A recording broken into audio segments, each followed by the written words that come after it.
Good morning, everybody, and thanks for dialing in this morning to this month's series of HUBsights, our monthly webinar series where we showcase some of the fund managers available via the HUB24 platform. My name is Andrew Fraser. I'm the State Manager for HUB24 here in New South Wales.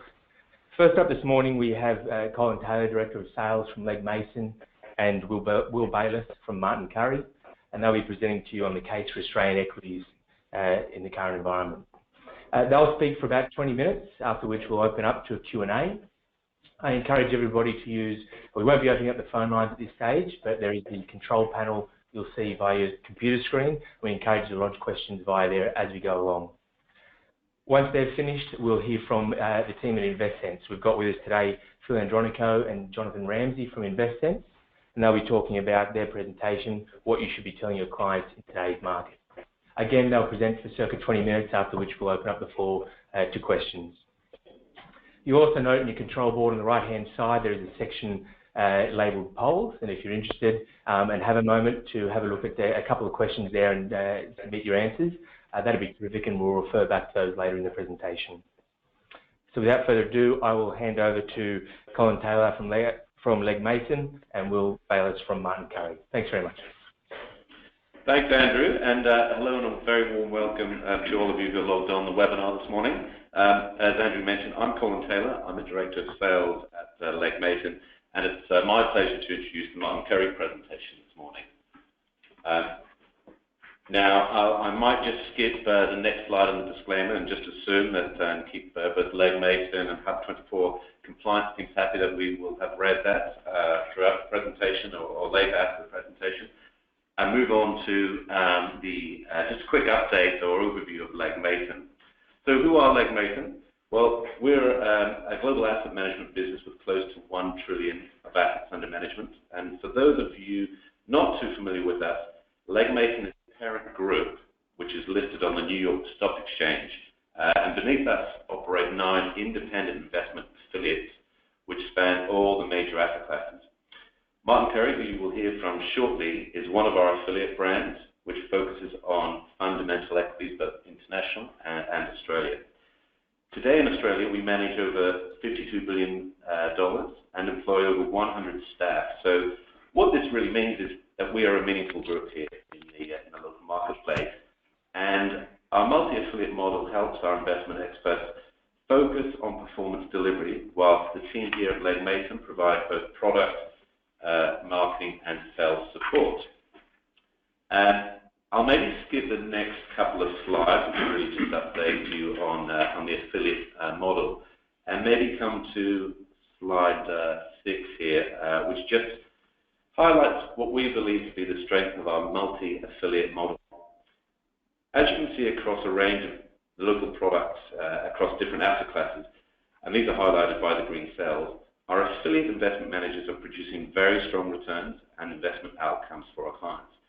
And this is really because we do allow them to maintain their focus on performance delivery, whilst again the team here engage with clients to ensure access for them via both our local set of trusts, as well as other means to access us through, for instance, SMA, the likes of which we've just gone live with the equity income SMA here on HUB24. And then finally, on this final slide of my intro, I wanted to highlight a number of awards which recognise this strong performance and focus on client outcomes, with again Legg Mason specifically being awarded Fund Manager of the Year this year by Money Management, and again having picked that award up now twice in the last 3 years.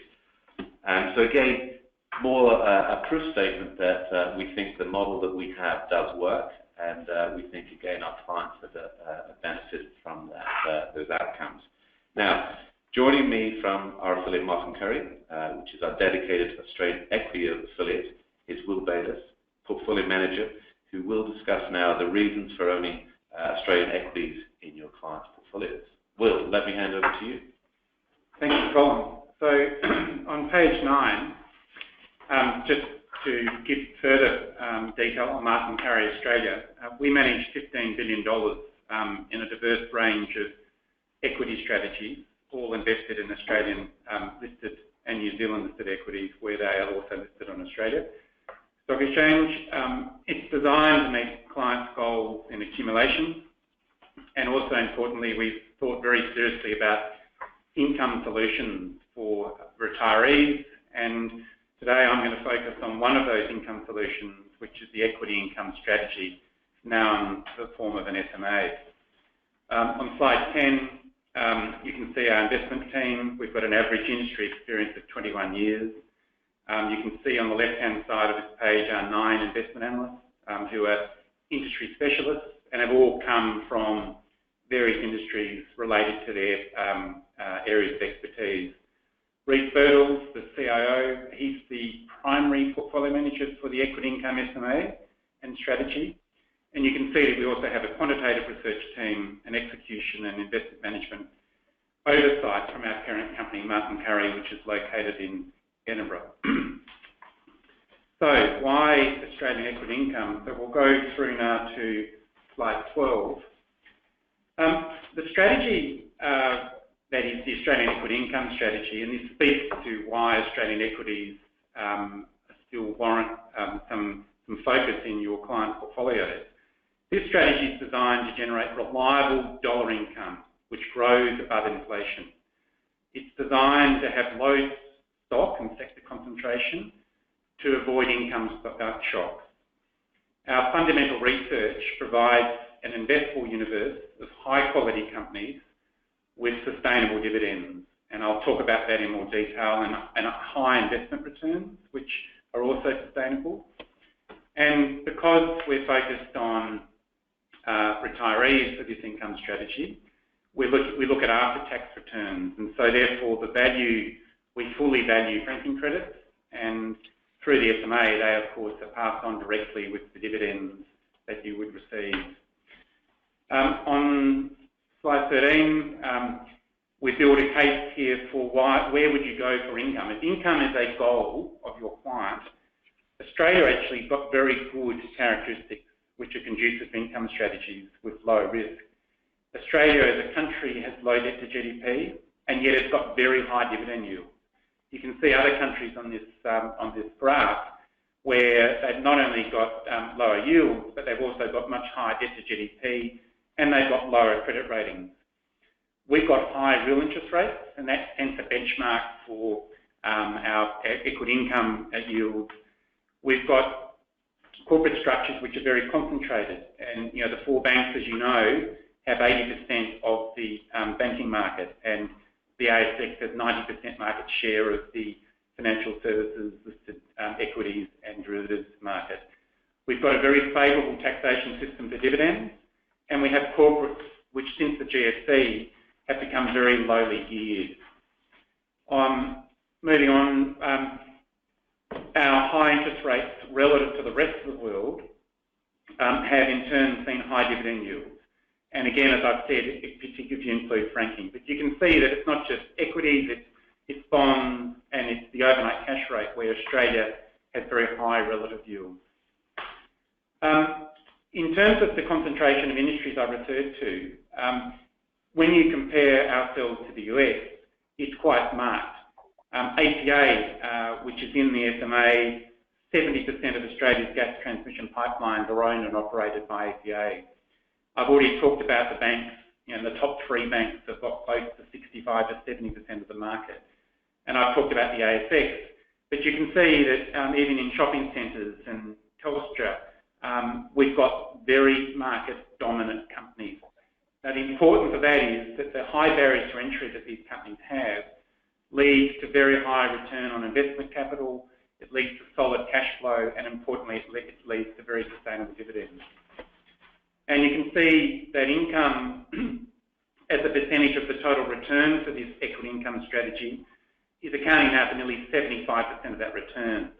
And that's of the projected 10% long-term return for this income strategy. And dividend franking for a zero taxpayer is significant, and we've got much higher income returns compared to foreign equities. And we also believe that only 40% of the value of a franking credit is fully captured in the stock price on the listed market. So hopefully I've given a very quick case for why you'd invest in Australian equities for income. Let's now talk about the equity income strategy and, importantly, the SMA that HUB24 has adopted. So the objective of the equity income SMA is to provide a high-growing and well-diversified long-term income stream. So the SMA has 35 stocks at any given point in time, which are selected from a high-quality investment universe. And the universe is about 110 names that we can select from. We ensure low concentration risk because our individual stock exposures are capped at 6% and the sector exposure is limited to 27%. But in effect, we're managing that to a maximum of 22% sector exposure today and a 5% stock limit. And so our bank exposure, for example, is 16% compared to the index, which has got 30%.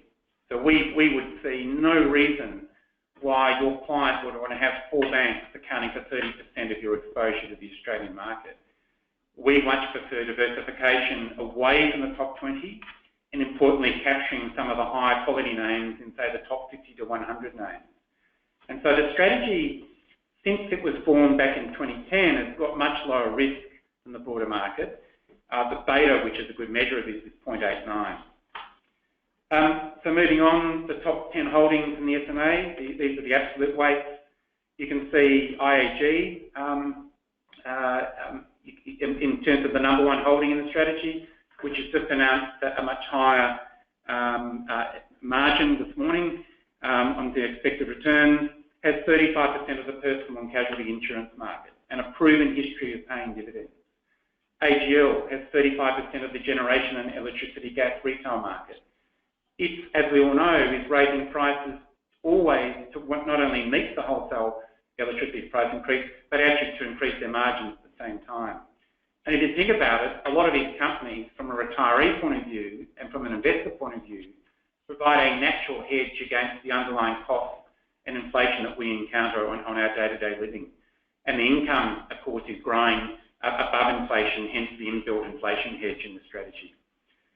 When you consider the diversification of income, look at the left-hand graph on this slide, which shows that the top 7 stocks in the index, the ASX 200, account for nearly 60% of the yield. If you were an index ETF, you'd have 7 companies accounting for a lot of that income. Our SMA is designed where you don't have that dominance of any given sector or stock accounting for income. You have a much more diverse source of income, and therefore you avoid income shocks. And if you think about a retiree, once they've given up their monthly salary, the last thing they want is an income shock. The next page shows, again, at the sector level, right, the banks are accounting for nearly 40% of the total yield in the index, whereas in our SMA, the banks are barely over 1% of the overall yield, which is getting up towards 7% fully franked. And you can see utilities, and you can see that non-bank financials, and you can see the consumer discretionary stocks make up a good component of that yield and show the diversification away from the index concentration. And then the next page shows the right-hand table is probably the more relevant, that we're very underweight the top 20 names. We're much more overweight the 100 less to 50, and we also have some ex-index names because we can invest in the New Zealand listed utilities, which are also very dominant, which are not in the index. And so we think we give you a good diversification away from the index, and typically your clients, no doubt, would have a large holding in, say, the top 20 names, but they tend to be very underinvested in the next 80. And this strategy is also designed to give you good diversification away from that top 20. The next page shows what we call quality being a very key determinant for the success of this strategy and future returns. So quality is a company that has low debt to market value, that's got high barriers to entry, it's got market dominance, it's got proven board and management, it's got a history of paying very good dividends which grow above inflation, and it's got very high free cash flow generative characteristics. And so you can see when you compare our portfolio to the market, we've got a disproportionate amount of companies in quality 1, 2 and 3, whereas the market's got a much bigger weighting towards low quality 4 and even 5 names. Now what does that mean? It means that the portfolio has less risk or less capital volatility than the market. And you can see that the drawdown, which is another measure of volatility, is 11 versus the market at 15. And so when you look at how we do the sector weights and stock weights, I've already told you about our very low weight to banks, and it always will be low because we cap it off. We're managing that towards 22% at the moment, and individual names are much less concentrated than the index. So in terms of performance and outlook for this strategy, since the SMA was inception, it's delivered about 12% per annum, of which 60 to 70% of the return is coming from franked dividends. And then when you look at the underlying strategy, which has been in existence since 2010, the strategy has delivered about 14% per annum, of which 8 of that 14 has come from fully franked dividends. And the right-hand graph shows the strategy, what it's been delivering in terms of the black diamonds, and it's tended to pay a lot more than what the expected income was from this strategy at the time of inception. What that means is that we will participate and advise you to participate in, say, off-market buybacks, which are very income generative and have a high franking component. And we also believe that, you know, in the strategy, we've been passing on all the distributions, and the SMA, of course, you'll be getting those through your dividends and distributions. And on the next slide shows that we've broken down the capital value versus the income. And the capital value of this strategy has kept pace with the market, which is interesting because this strategy tends to have virtually no resource exposure because resource companies have very unreliable dividends. And the strategy has very little growth like CSL or Sonic Healthcare type exposures because we believe that this strategy should actually get most of its long-term income growth characteristics from the domestic economy. And so we don't like owning companies in the strategy which have predominantly offshore earnings, where you're exposed to foreign exchange risk, and of course you're exposed to the inflation challenges of a foreign economy rather than the Australian economy, which for a retiree is exactly what you're trying to hedge. Look at the income, the dollar income growth since inception on the right-hand graph. It's been quite remarkable, I think, particularly when you compare it to the ASX 200 or even that iShares dividend opportunities, that ETF, which has been much more volatile and much lower. And then the next slide shows, and probably the right-hand graph is the most interesting, because I think one thing that you're going to be asked is the valuation of the Australian market, right? On a PE basis, the Australian market is probably around fair value. But on a yield gap, when you compare the yield on the equity income strategy to that of a bond or that of the best rate term deposit, the yield gap is as wide as it would have been back in the GFC. So when you say equities, when someone tells you equities are expensive, on a yield differentiation, equities are still very cheap. And it's interesting with the term deposit, which now gives you a yield of maybe 2.5 to 3.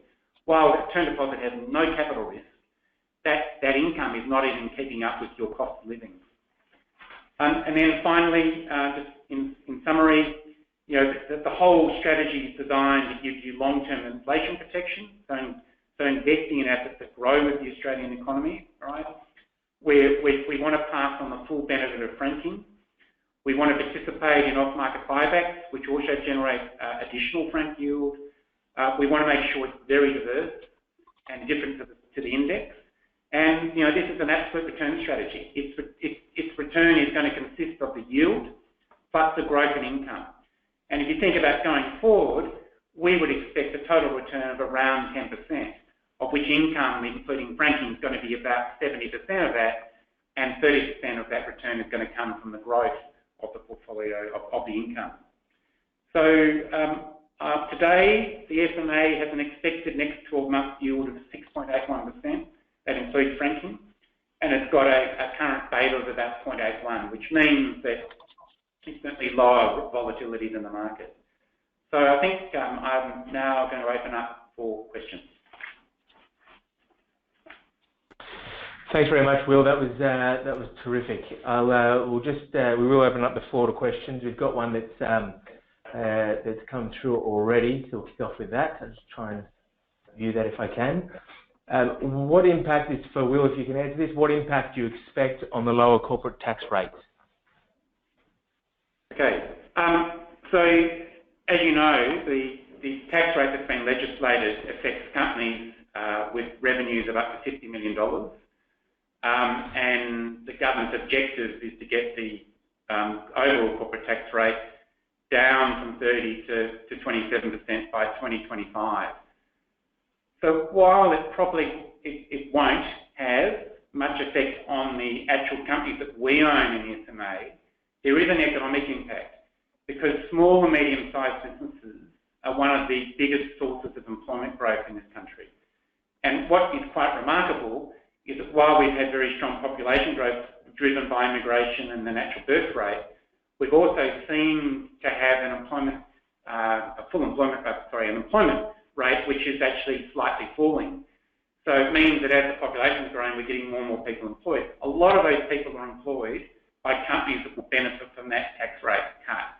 So from an economic GDP point of view, it's a positive.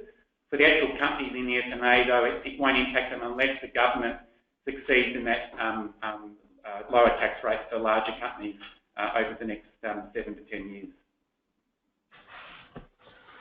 That's great, thank you, Will. We've got a couple of other questions that have come through here. Could you give us your view on the impact of the bank levy tax announced in this year's budget on the suitability of bank stocks in your portfolio? Yes, certainly. So just to remind you, banks today are 16% of our strategy, right, against the index weight of 30. The banks have actually quantified, right, the impact, and they've said it's going to be around 2.5% impact on their earnings. They've also said very publicly, though, that they expect the consumer, which is you and I, the shareholders, which could be you and I, and the stakeholders to all share the impact of this levy. So if one is slightly cynical, which I think we have to be in investments, it's very likely that the bank, rather than suffering a 2.5% impact, will probably suffer a slightly lower impact. And therefore, in terms of our expected dividends on banks, which are still quite attractive when you think about franking, right? Because you can still get an expected yield on one of the 4 major banks today of between 6 to 8%, including franking. Our view is the levy has therefore no impact, right? But the bigger picture at play with the banks is going to be APRA, who are basically insisting that our banks are unquestionably strong. And so APRA have already put in measures to control the greater lending to investors, right? And they're making it harder for younger people, right, to actually get a loan unless they've got more equity in their original loan. So our view is those regulations that have been imposed by APRA are yet to play out. So that will impact credit growth, and we would expect credit growth to probably slow a little bit.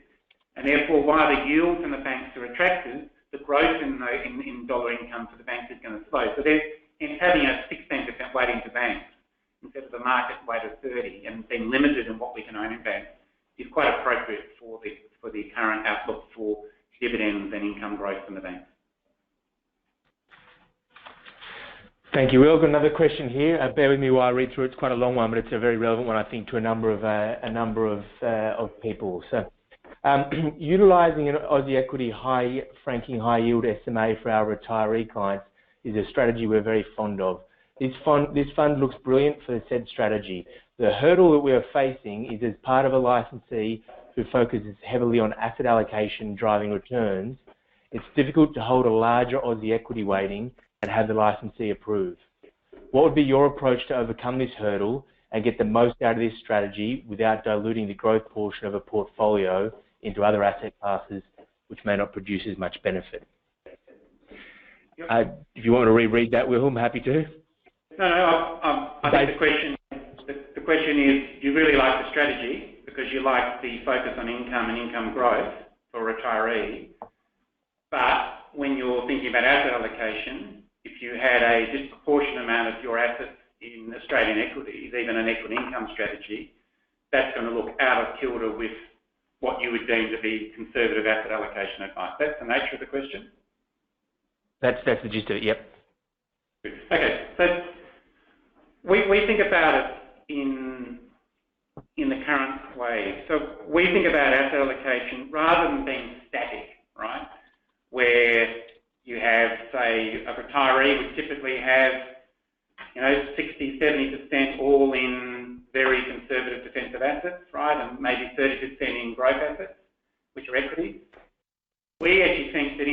current environment where you've got compressed interest rates globally, right? You've had blatantly, largely very little inflation globally, and in Australia we've still got fairly modest returns on an expected basis.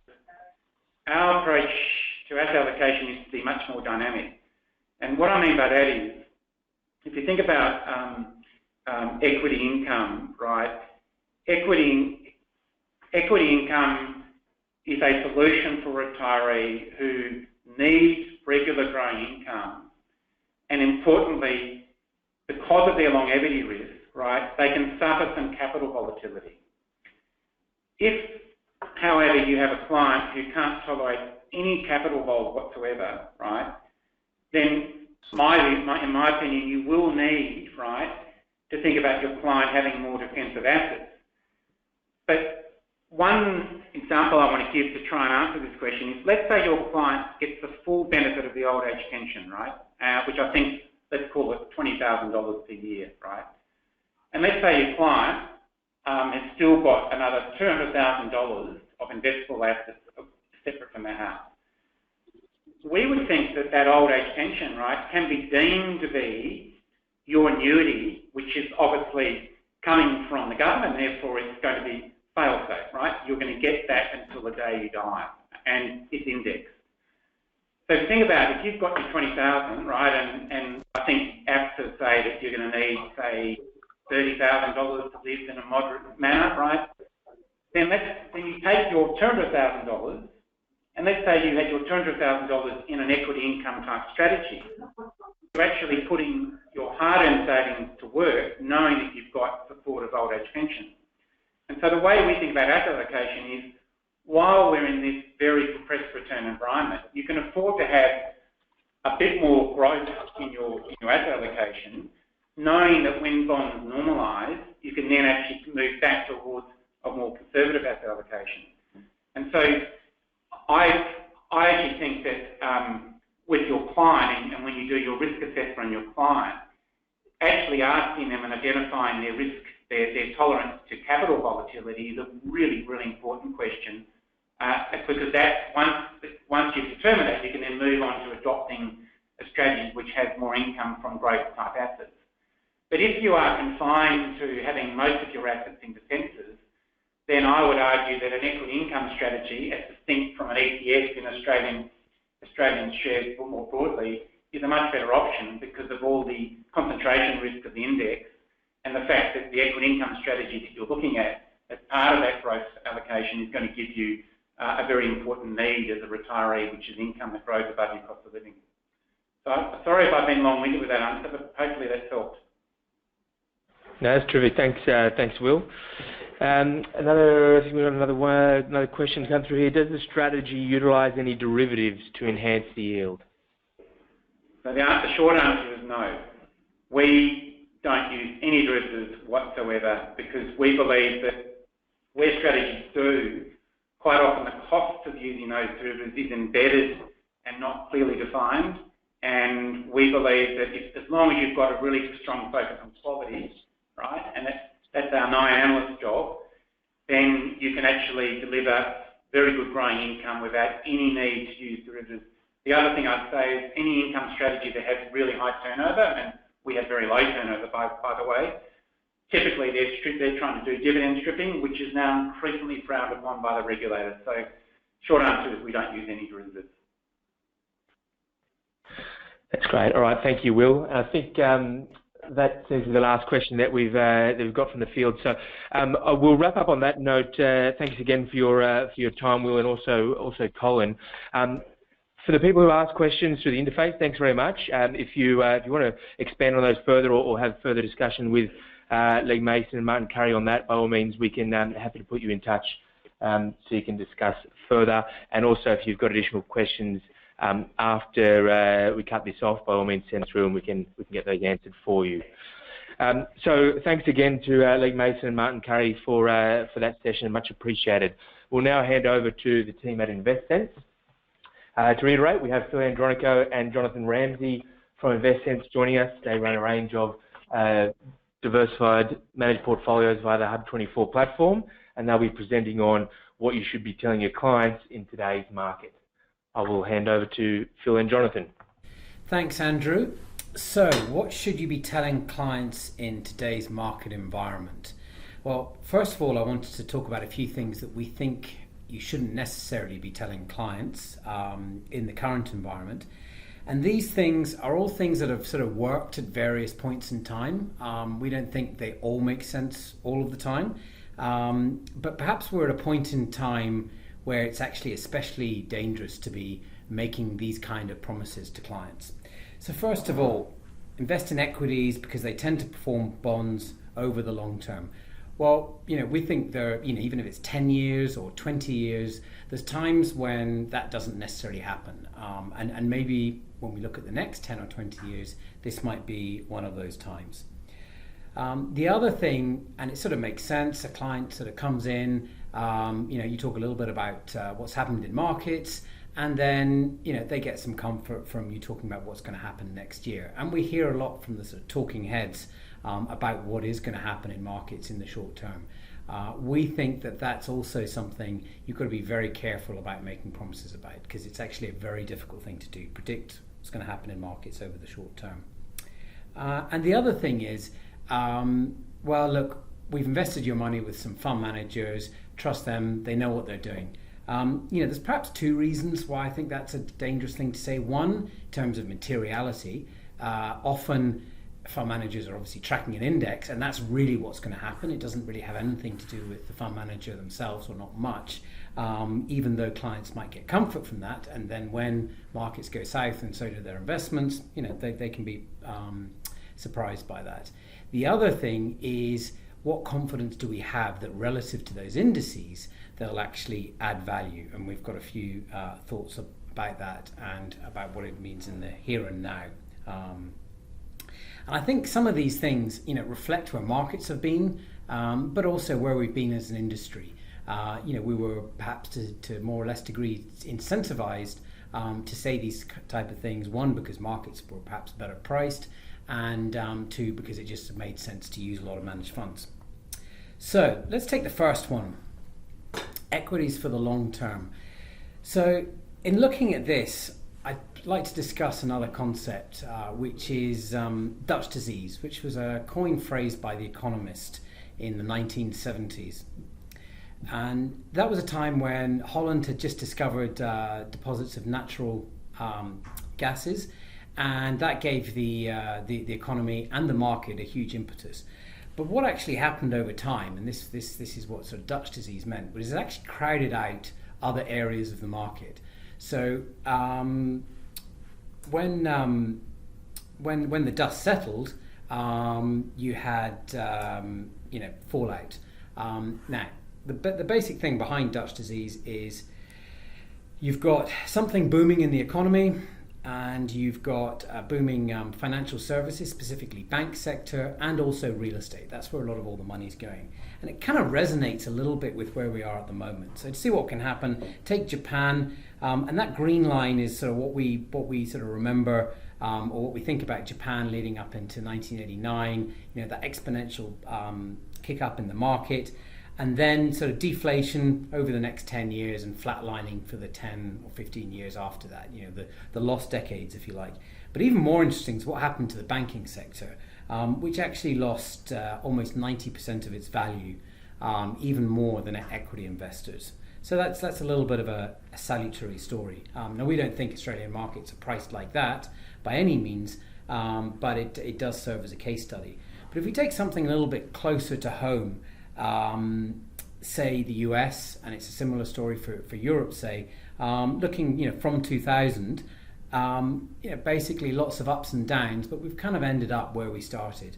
And for much of that period, over 10, 20-year time periods, equities didn't actually outperform bonds.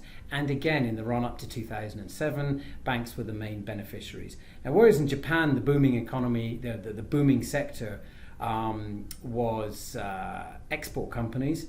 In the US, it was arguably technology companies, then it was real estate, and then we're sort of back to technology. But it sort of had a similar impact. Obviously in Australia, we're not saying that's definitely going to happen. We're just saying it's something to keep an eye out, and especially in a world where we naturally have so much of our wealth automatically going into the banking stocks.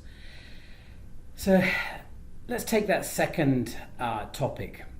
Equities will do what next year? Now we've got a range of charts that deal with, for instance, how successful the RBA has been in predicting where the economy is going to be. That's proved to be sort of more difficult than you'd suspect.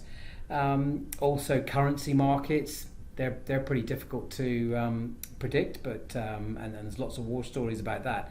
But if you take the domestic equity market and the US, the AFR do a survey every December when everyone's coming out with their market predictions, and the top chart shows the range, and I think that was maybe year before last, and then we can actually compare with what happened over the following year, and that's that blue triangle, and the high point of 2,225 with the low point at 2,075 for the S&P 500, that is actually. And the red dot is where markets actually ended up. And you can see that not only is it, a lot of people weren't right, but it was actually outside of the entire range. No one predicted where it was going to be. In actual fact, those forecasts sort of look like long-term forecasts made over the short term, if you like. And then if we look at the ASX 200, an even wider range, which is perhaps understandable. There's a lot more sort of specific things going on, and from 6,400 down to 5,775. And again, the red dot is way outside the entire range, i.e., everyone got it wrong. Now, it's not always going to be like that, but again, it does remind us that a lot of the time, the things we say in advance don't often pan out. And clients, they do kind of, a lot of these talking heads, they can make these predictions and no one really tracks it, although Google does make that easier these days, and it's good fun to do so. But your clients, if they're coming in for an annual review, quite often they will remember that, and it might well have been documented somewhere. So we think that's something to be careful about at the moment. Now, the third thing is the role of active management. Now, obviously, that's been in the press to a large extent, partly because the active manager, or the average manager around the world, hasn't been doing terribly well. Now, this will be in the slides that get sent out to you. You can read it in more detail, but basically, it's a worked example of what happens after fees with if say you're a gun fund picker, and you're always in the top 25% of managers. What is the outcome given the average information ratio, i.e. the sort of bang for buck, if you like, which is the degree of outperformance divided by activeness, i.e. tracking error.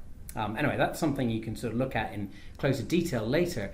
But if you look at the very right-hand column, you can say there's a bias to the downside. And this is sort of like the the bookies margin, or the casino take, if you like. And the basic point is there, if you play this game enough times, then you're likely to you and your clients are likely to come off worse. So it's something that's worth being selective about, and we think having conviction about the bets that you take. It might even be worse than that, actually, because how often do we actually go to a client with a fund fund manager and a fund that's underperformed? More likely it's the other way around. And as the next slide, or the article contained therein, points to, that's the way you actually take those weighted odds and make them even worse for you and your clients. So as soon as you introduce a bit of a performance bias, you can actually sort of start destroying wealth a little bit more quickly. Now, first of all, that article is quite a good summary of the current research out there. There's some good points made. We'd agree with most of them. If anyone's interested, we can send you a copy of that. Otherwise, it was in The Economist just last weekend. And that's the other part. It's out there. It's not only being reported in The Economist, but in the Australian Financial Review. In actual fact, I was up at Rockhampton a month ago, and there was an even article on exactly that topic, quoting the same S&P research in the local courier there. So I think the audience is getting wiser and savvier, and that's something that we have to take into account. Now, that's not to say that we don't believe in active management. We actually believe very strongly in active management, but we think you have to be selective about it.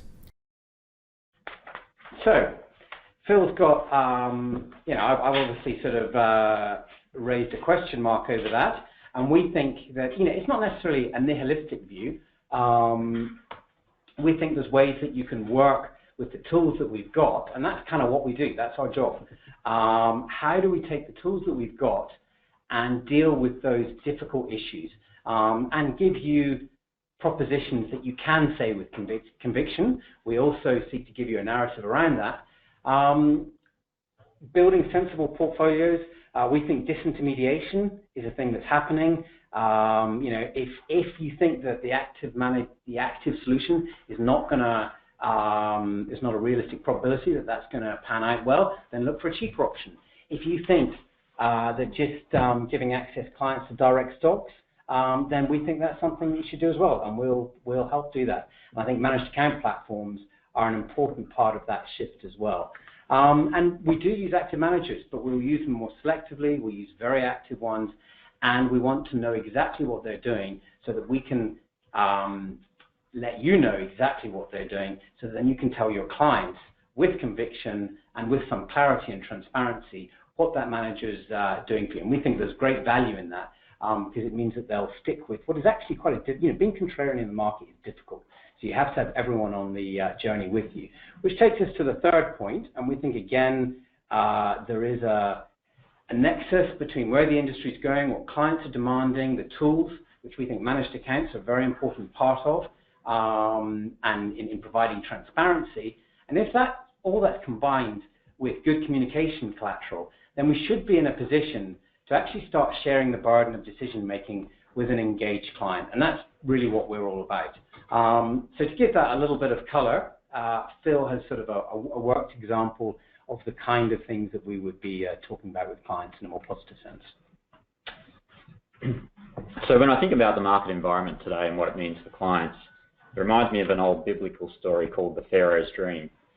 It is arguably one of the earliest reference to the concept of market cycles, and in the interest of brevity, it goes along the lines of this. The Pharaoh had a dream that he was standing by the Nile, and out of the river came 7 fat cows. After them, 7 ugly, skinny cows came out of the water and ate up the 7 fat cows. Perplexed by his dream, the Pharaoh sent for all the wise men of Egypt to interpret his dream, but no one could. Until someone mentioned that in a nearby prison there was a man by the name of Joseph who could interpret dreams. So the Pharaoh subsequently called for Joseph and told him of his dream. Joseph then explained to the Pharaoh that the 7 cows represented 7 years, and that 7 years of great abundance were about to come through the land of Egypt, followed by 7 years of famine. Joseph then suggested to the Pharaoh that he put in place a discerning and wise man to oversee and plan for the upcoming 7 years by storing part of the harvest to then be used during the 7 years of famine. Impressed by his wisdom and insight, the Pharaoh then decided to appoint Joseph in charge to oversee and plan for the future of Egypt. Now, the moral of the story is twofold. Firstly, that you should prepare for the bad times in the good times. And secondly, which is pertinent to you as an advisor, is that clients should appoint an advisor to help put in plan a place and execute it. So perhaps it's no mere coincidence that the average market cycle tends to be around about 7 years. And after just over 8 abundant years of market returns, are we perhaps at a point where the next 7 years are likely to be less abundant? If so, now is the point in time where we should be communicating with clients and preparing them for potential of different market outcomes.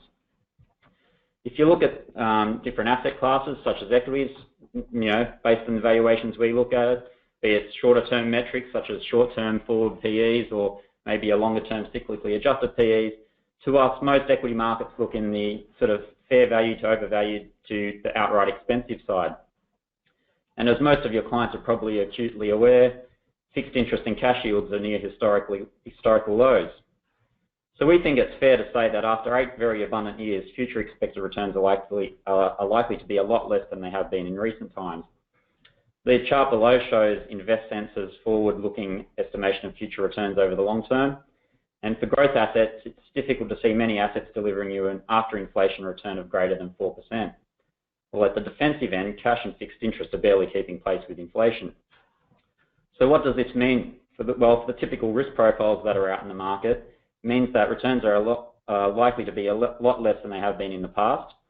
So the grey dots there represent the historical return of the typical risk profile over the last 20 years annualised. And the green dots show that these are based on our forward-looking estimation of what the returns may look like. So what should we be telling clients? Well, we should be telling them that in the context of all this, future expected returns are going to look skinny to what they have been in the past. And for those with a particular objective in mind, they might not be able to achieve it in the short to medium term. So an adjustment in expectations might be order. That might be having a conversation about the client maybe spending a little less, working a little longer, saving a little harder. But that said, that's not to say that these objectives can't be met in the long term, just that it would be cautious. It would pay to be cautious in the near term and wait for more attractive buying opportunities to present themselves. I dare say your clients are probably acutely aware of the market environment we are faced with, but nonetheless, it is important for us as investment professionals and advisors to inform them and remind them of that constantly. We believe it's also part of our role to help quantify what the potential outcome and investment outcomes might be and under what different scenarios they may eventuate. So just as the Pharaoh story points out, there is little we can do to control market cycles. They happen. The clients will value those most who help them plan and implement a sound strategy that navigates through the market cycles as they play out. So that's sort of our little narrative and how we would explain sort of the market concept and valuations in today's environment. Thank you for listening to us today. If you're interested in any more information about how InvestSense may be able to help you, feel free to contact us on the details there or on the following page. We're happy to do a free portfolio health check to any of those who are interested, so feel free to contact us. Questions? Terrific. Thanks very much, Phil, and thanks, Jonathan. Excuse me. We will open up to the floor. Questions similar to last time. Excuse me. We've had one come through during the session, so I'll kick off with this one. You talked earlier in the presentation about Australian analysts making short-term predictions and how off the mark they were. What's the difference between those predictions and the forecasts that InvestSense make? I think that it's important to make the distinction between having a short-term view and a long-term view. If you think about a short-term view, the range of outcomes can be quite significant. However, if you give yourself a much longer time frame, the range of outcomes tends to narrow. If you then overlay that with a valuation-based philosophy, that tends to narrow the potential outcomes even further. So whilst it's not completely accurate, we think that if you sort of take our predictions as a 10-year expectation of returns, there's a reasonable degree of accuracy around that you can comfortably make to clients. There's a couple of other things to add to that. One, there are certain things that you can say. You can say if you hold a 3-year bond with a yield to maturity of 2.8, whatever it happens to be, that in nominal terms is what you're going to get if the Australian government doesn't default. So that's sort of, that's a sort of midterm, if you like, and then you can sort of build on top of that.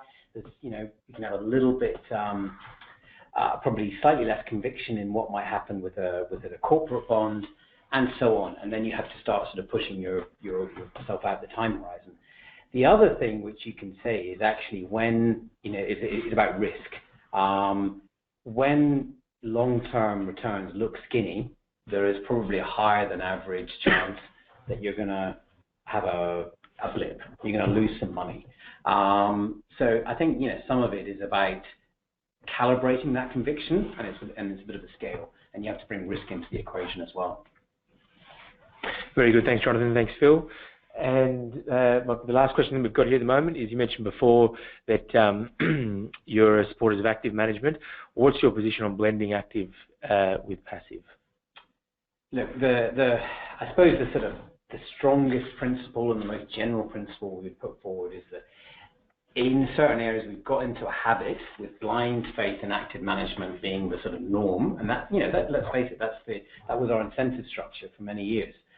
Of blending, starting with the assumption that all managers will generally outperform. Yeah, and so that in that context, taking, say, a value manager and a growth manager and maybe a sort of core manager and blending them together kind of made sense. But if that's not actually true, then what you end up with is, like I said, that sort of fee drag. And really what's happening there is that you're ending up with a market outcome paying active fees. So if you go to the other end of the spectrum, we'd say, look for something specific, a market exposure, and find the manager that gives you that. Now, we'd also overlay the opinion. We would prefer it if that manager is fishing in a space that has some sort of prospective advantage, i.e. it's an area where it's likely that it'll be easier for them to add value, it's likely easy for them to have edge, or from a valuation perspective, it's unloved by the market or there's some other reason. And that sort of points towards finding someone in a space that you like rather than just spreading it across different styles. Fantastic. Thanks, guys. Thanks, gentlemen. We will wrap things up there if there's no further questions through the control box. Again, if you have any questions for Phil, Jonathan, or the team at InvestSense, by all means get in touch, and we're happy to put you in touch with those guys. On that note, we'll wrap things up. Thank you again for dialing into this month's HUBsights series, and we hope to have you back on board next month. Thanks very much.